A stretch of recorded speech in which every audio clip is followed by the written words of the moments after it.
అందుకే జైసింగ్ మౌల్వీలతో స్నేహం చేయడం మొదలుపెట్టాడు. అయినా ఆ ప్రయత్నం ఫలించలేదు.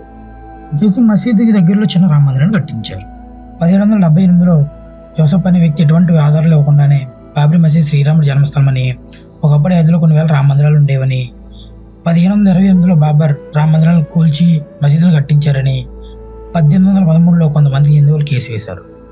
మసీదులో హిందూ మందిరానికి చెందిన కొన్ని కళాకృత్యాలు దొరికినట్లు అప్పటి బ్రిటిష్ ప్రభుత్వం కూడా రిపోర్ట్ని ఇచ్చింది. మాజీ ఐపీఎస్ కిషోర్ కరుణాల్ తను రాసిన పుస్తకంలో ఈ విషయం గురించి కూడా చెప్పారు. 1838లో మార్టిన్ అనే వ్యక్తి మసీద్ స్తంభాలను హిందూ మందిరాన్ని తీసుకున్నారని రిపోర్ట్ ఇచ్చారు.